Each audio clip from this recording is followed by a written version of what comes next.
What up YouTube, Topaz Yates here back with another episode of In Depth. Here's where we go in depth on certain news topics, man, because the commercial media and such, they never do, man. They really fuck us up and they don't give us any fucking detail or exactly what the fuck is going on. So I'm definitely going to go in on, now that the dust has settled, this Meek Mill talking shit about Drake. See, what exactly happened here? Meek Mill went on a Twitter rant and such, man, pretty much calling out individual rappers and such, saying that you're not real, you don't even write your own shit, and he listed Drake into that shit, dude. Now, why did Meek Mill do this? A lot of people feel as though he did this because Drake did not tweet out his album and such, and when you look at that, like, okay, a tweet from Drake actually can get your music into a good number of thousands, if not millions of people that follow him on social media and such, like actually could get a little something from it. But overall, you look at that, man, like if your entire fucking operation depends on someone tweeting out your material, then you need to go back to the fucking drawing board. Because getting someone to tweet out your material on social media, man, that shit is not that fucking serious, man. Especially not to go ahead and try to burn a fucking friendship over and shit, if you actually were a friend to him. But I also heard that it's mainly about Drake being a no-show to Meek Mill's homecoming concert and such, which he had to be invited to. And my thing about that is that shit happens all the time. Sometimes it's scheduling conflicts, sometimes you just can't fucking make it. Other times is you just want to fucking chill, man. There's nothing wrong with, like, okay, maybe next time I'll come through, peep you out, Meek Mill. I mean, overall, this is just Meek Mill being an immature fucking child, because he's done this before. If you guys remember what he did with Wale and such, when he claimed he didn't tweet out his fucking album and such, that he wasn't even a real MMG member and all of that shit. He was talking all of that bullshit then, and he's proven that he's doing the same thing now. This guy just doesn't fucking grow up. And what's funny about it is how he's pretty much saying that Drake ain't real, but then Daylight came out and said, how the fuck is you gonna say that someone else ain't real when you are signed to the fakest rapper in all of history type shit? Like, you are the right hand man to Rick Ross, who is living a whole nother man's identity, and you gonna be mad at somebody else saying that you not real? And I feel Daylight 100% on that shit. Then Lupe came out with another open letter, which I said this before, these open letters are so fucking played and they're fucking stupid, but actually it works out in this arena, you dig? Because he's touching directly to Drake and Meek Mill and letting everyone see exactly what the fuck he's trying to say here.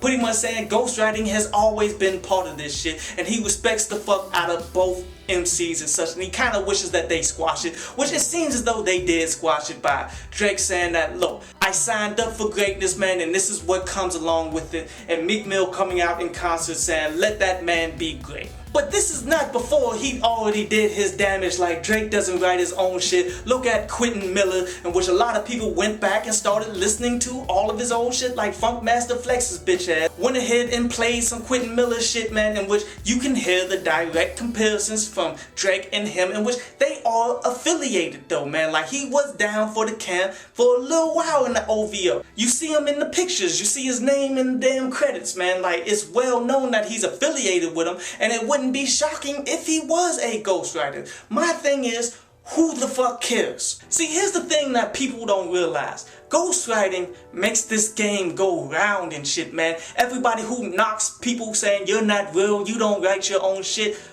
you are really not understanding what the game actually needs, man. Like, take Kanye West, who is maybe the biggest hip-hop artist and such right now as far as just raw fame and shit is concerned.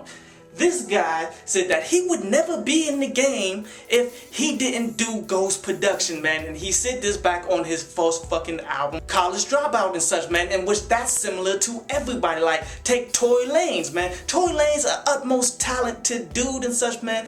He's really not moving units and shit like that though, you did. But yet what's keeping him around the game constantly is the fact that he is a ghostwriter. He's going to be able to take that ghostwriting money, man, and reinvest it in himself to build up his own career to actually be somebody in the fucking game. I mean, without ghostwriting, ghost production, the small ass circle of people that's within the music industry gets a whole hell of a lot fucking smaller, you did. I mean, look at football, for instance, man. Tom Brady, a lot of people claim him to be the greatest quarterback of all time and such, man.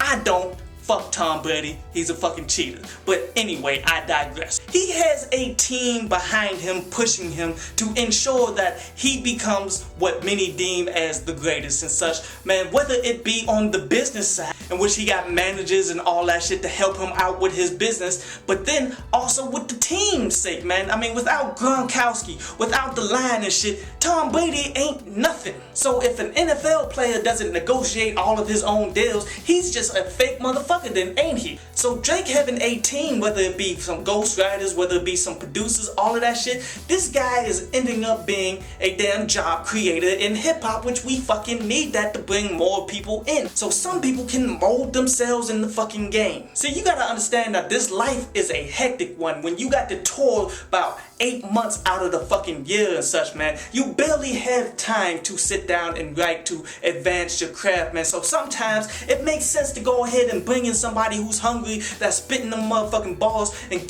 let them get some fucking paper so they can do something with their life, so you can go ahead and create better music for yourself. Now, if you take pride in doing everything yourself, man, that's cool. A lot of people use ghostwriting, ghost production, man, and that shit is okay because it is fucking needed. I hope you enjoyed the show. You can follow me at Twitter up there, and you can go to downloadpads.com, that's down there, to read today's article.